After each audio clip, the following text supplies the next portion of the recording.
Et c'est toujours un plaisir de vous retrouver, Siragatou Sissé, puisqu'on va parler de sport. Bonsoir.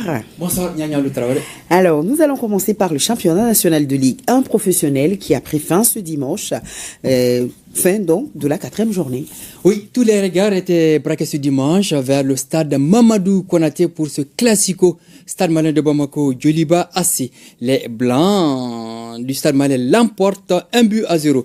Dans l'autre match du jour, Afeu bat les 11 créateurs de Nyarela 1-0. Après 4 journées de Ligue 1 Pro, l'AS Real est leader avec 10 points plus 6, suivi de l'USFAS 10 points plus 4 et de Binga FC 9 points. Le Stade Malien de Bamako est 6e avec 5 points et un match en retard. Le Djoliba c'est 10e 3 points et un match en retard.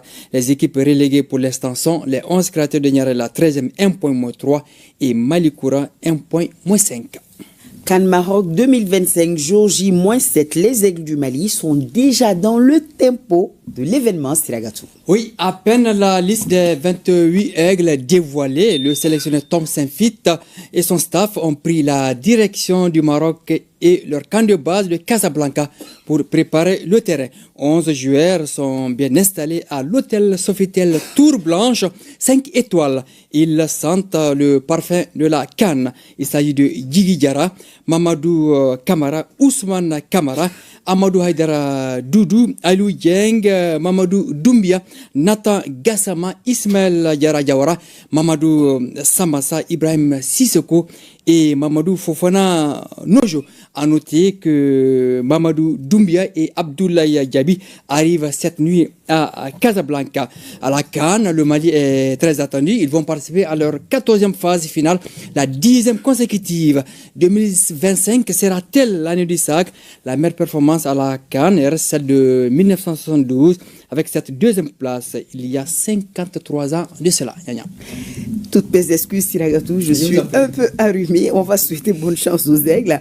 Nous allons continuer avec la CAN Maroc 2025. Ce soir, nous vous présentons le groupe E composé de l'Algérie, du Burkina Faso, de la Guinée équatoriale et du Soudan.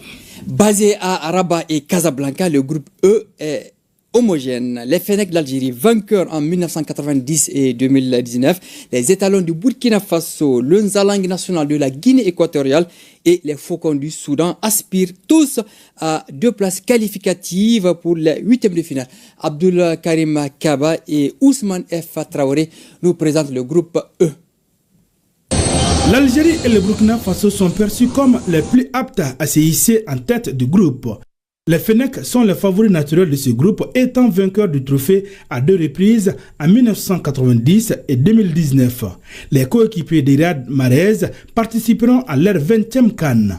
Les étalons du Burkina Faso sont les 2e favoris du groupe E.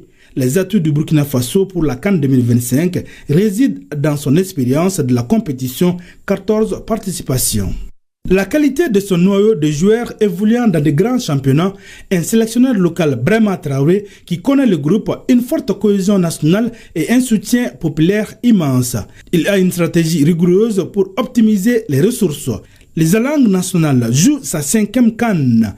Dans le groupe E de la Coupe d'Afrique des Nations 2025, la Guinée équatoriale se présente comme un outsider qui talonne les favoris. Au fil des années, la Guinée équatoriale s'est imposée comme une sélection capable de marquer son empreinte en Coupe d'Afrique des Nations. Longtemps considérée comme une équipe modeste, elle a véritablement fait sensation lors de la CAN 2015 qu'elle co-organisait en atteignant les demi-finales, un exploit historique pour le pays. Lors de l'édition 2021, le Nzalang national a de nouveau brillé en atteignant les quarts de finale, notamment grâce à une victoire étantissante face à l'Algérie, championne en titre à l'époque. Le Nzalang national a toutes les qualités pour rivaliser avec les grandes nations africaines, y compris le Burkina Faso. Vainqueur de l'édition 1970, le Soudan n'est plus l'équipe qu'il a été au passé. Au Maroc, ce sera la 10e édition de la CAN pour les crocodiles du Nil. Les atouts du Soudan à la CAN 2025 résident dans leur cohésion d'équipe, renforcée par l'adversité, un sélectionneur expérimenté, Kossi Apia. Dans le groupe E, le Burkina Faso affrontera l'Algérie et le Soudan après son entrée en lice contre la Guinée équatoriale le 24 décembre prochain. Cette annonce, Nyanyalou Traoré, pour terminer, l'émission Kibabao sur la chaîne de 95.2 FM reçoit ce dimanche à 22h45 les journalistes Baba Susma de Maliba TV1 et Ousmane Traoré Diman de Radio Kélédou pour évaluer les chances des Aigles du Mali à la CAN Maroc 2025. Kibabao est une présentation de Koji Sibi et une réalisation de Souleymane Sanogo. Very good. Et ça se passe sur la chaîne de L'Onde de Choc, la radio magique. Merci beaucoup, c'est tout.